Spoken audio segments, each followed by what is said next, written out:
என்னடா இது? நல்லா ஓடுன வண்டி, திடீர்னு இன்ஜின் அடைக்குது. செக் இன்ஜின் லைட்லாம் எரிய ஆரம்பிச்சிருச்சுன்னு ஒரு மாரி கன்ஃப்யூஸ் ஆயிட்டேன்.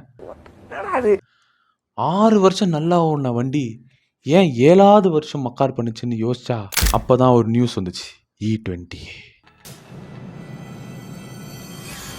ஏன்னா இப்ப எல்லா பெட்ரோல்லையும் E20 வந்து மிக்ஸ் பண்ணிட்டாங்க. அது தெரியாம நம்ம கிட்டத்தட்ட 2 வருஷம் E20 யூஸ் பண்ணியிருக்கோம். ஆனா கடந்த 1 வருஷம் தான் நெறைய பேருக்கு பல பிரச்சனைகள் வண்டியில வந்தனால, அந்த விஷயத்த வந்து கண்டுபிடிச்சாங்க. அத பத்தின 1008 கேள்வி எனக்குள்ள இருக்கு. அதுக்கான பதில தான் இன்னைக்கு நான் கண்டுபிடிக்க போறேன். Welcome to black town garage. Yes, நல்லா ஓடிட்டு இருந்த வண்டி திடீர்னு அடைக்க ஆரம்பிச்சிருச்சு. திடீர்னு இன்ஜின்ல மக்கார் பண்ண ஆரம்பிச்சிருச்சு. திடீர்னு மைலேஜ்லாம் கம்மியாகிடுச்சு. ஏன்? E20. E20 என்னன்னா, இந்த சுகர் கேன்லேருந்து எடுக்கிற ஒரு வகையான பெட்ரோல் மாதிரியான ரசாயனம். அதை நல்ல பெட்ரோலோட கலக்கும்போது உங்களுக்கு வந்து எமிஷன் கண்ட்ரோல், அப்புறம் இந்த விவசாயிகளுக்கு நல்ல நல்ல உதவிகள்லாம் வந்து கிடைக்குன்றதுக்காக இந்த பிளானை வந்து கவர்மெண்ட் வந்து கொண்டு வந்தாங்க. ஆனால் அதில் பெரிய ஒரு ஆப்பு இருக்கு.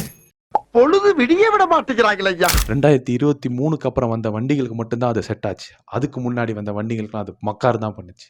சரி, ஓகே, அது மக்கார் பண்ணுதே, நம்ம வந்து அதுக்கு ஆல்டர்னேட்டிவாக என்ன பண்ணலாம் அப்படின்னு யோசிக்கும் போது, இந்த எத்தனால் வந்து கம்மியாக இருக்க பெட்ரோலை வந்து நம்ம யூஸ் பண்ணலாம் அப்படின்னு யோசித்தேன். Brilliant idea sir, your genius. சூப்பரான ஐடியான்னு சொல்லிட்டு அதுக்கு என்னெல்லாம் பண்ணலாம், அது எங்கே தான் கிடைக்கும் அப்படின்னு யோசிச்சா, எல்லா பெட்ரோல் பங்க்லையுமே இப்போ பாரத்தில் பொறுத்த வரைக்கும் உங்களுக்கு ஸ்பீடு வந்து இருக்கும்.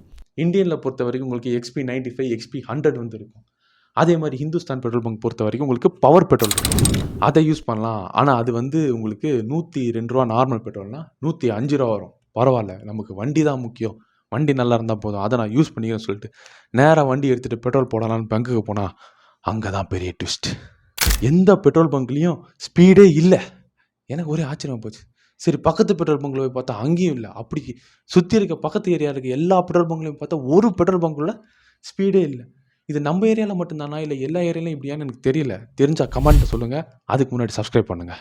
அப்போ தான் எனக்கு ஒரு டவுட் வந்துச்சு, இது பெட்ரோல் பங்க்காரன் பண்ணுற ஸ்கேமா இல்லை அரசாங்கம் பண்ணுற ஸ்கேமான்னு. சரி, ஓகே, இப்போதைக்கு பெட்ரோல் பங்க்காரன் பண்ணுற ஸ்கேமாகவே வச்சுப்போங்க. அவன் ஏன் பண்ண போகிறான்? அவனுக்கு தான் வந்து இப்போ நார்மல் பெட்ரோல் வந்து 102 ரூபாய்க்கும், பவர் பெட்ரோல் 105 ரூபாய்க்கும் லாஸே இருக்க போதில்லை. அதனால் அவன் பண்ணுறதுக்கான வாய்ப்பு இல்லை. அப்போ பண்ணுற ஒரே ஆள், நான் பேர் சொல்ல மாட்டேன், ஒரு பொதுவாக அரசாங்கம். சுப்ரீம் கோர்ட்டே வந்தாலும் உன்னை ஒண்ணும் பண்ண முடியாதுடா. இதை இப்படியே மெயின்டைன் பண்ணு. ஏன் அரசாங்கம் இதை பண்ணுது? ஒருவேளை புது வண்டிகளை வாங்க வைக்கிறதுக்கா, இல்லை பழைய வண்டிகளை ஒழிக்கிறதுக்கா, இல்லை கார் கம்பெனிகளும் அரசாங்கமும் மக்களை எப்படியாவது புது காரை வாங்க வைக்கணும், சேல்ஸ் அதிகப்படுத்தணுன்றதுக்காக பண்ணுற ஒரு ஸ்கேமா? இப்படி பல கேள்விகள் எனக்குள்ள ஓடிச்சு. ஆனால் எதுக்குமே பதில் தெரில. உங்களுக்கு தெரிஞ்சா கமெண்ட்ல சொல்லுங்கள். ஏன்னா இன்னும் அந்த எத்தனால் 20க்கான கேஸ் வந்து முடியவே இல்லை. அதுக்கான பதிலும் கிடைக்கவே இல்லை. அது கிடைச்சக்கப்புறம் தான் இதுக்கான விடைகள்லாம் கிடைக்கும். ஒருவேளை எத்தனால் 20 தான் போடணும்னு சொல்லிட்டாங்கன்னா, பழைய கார்கள், அதாவது 2023க்கு முன்னாடி வந்த கார்களோட நிலைமை. ஆனால் நான் என்ன கேட்குறேன், நீங்கள் பேசாமல் ஸ்பீடே கொண்டு வாங்க. ஸ்பீடு, பவரு, XP100 அதையே கொண்டு வாங்க. நாங்கள் எக்ஸ்ட்ரா 5 ரூபா கொடுத்து அந்த பெட்ரோலை வாங்கிக்கிறோம். 102 ரூபானா 105 ரூபா நாங்கள் கொடுத்து வாங்கிக்கிறோம். எங்களுக்கு வண்டி நல்லா இருந்தால் போதும் அப்படின்னு நாங்கள் நினைக்கிறோம். பட் அதுக்கான வாய்ப்பு இல்லாமல் போயிடுச்சுன்னா என்ன பண்ணுறது?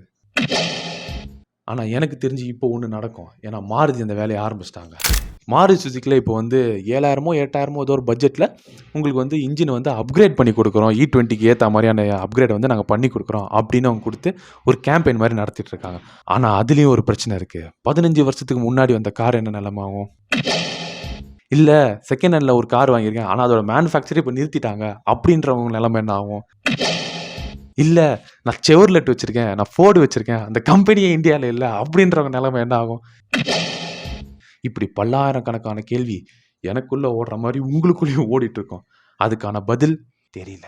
ஆனால் அதுக்கான இப்போதைக்கான ஒரு சஜஷன் நான் தேடி பார்த்த வரைக்கும் இப்போ எங்கேயுமே வந்து ஸ்பீடோ இல்லை XP100 இல்லை. சப்போஸ் பார்க்குற உங்கள் ஏரியாவில் எங்கேயாவது ஸ்பீடு இருக்குன்னு உங்களுக்கு தெரிஞ்சிச்சுன்னா அந்த டிஸ்ட்ரிக்டோட லொக்கேஷனை போட்டு விடுங்க, எல்லாருக்கும் யூஸ்ஃபுல்லாகும்.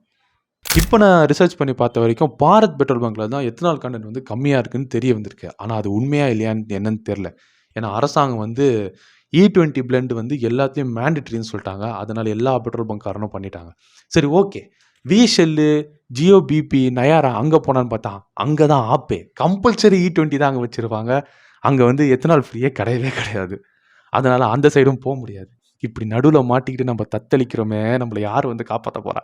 நம்மள காப்பாத்துறதுக்கு நம்ம வண்டிய யார் வந்து காப்பாத்த போறா? இப்படியே போயிட்டு இருந்துச்சுன்னா நிலைமை எங்க போய் முடியும்னு தெரியல.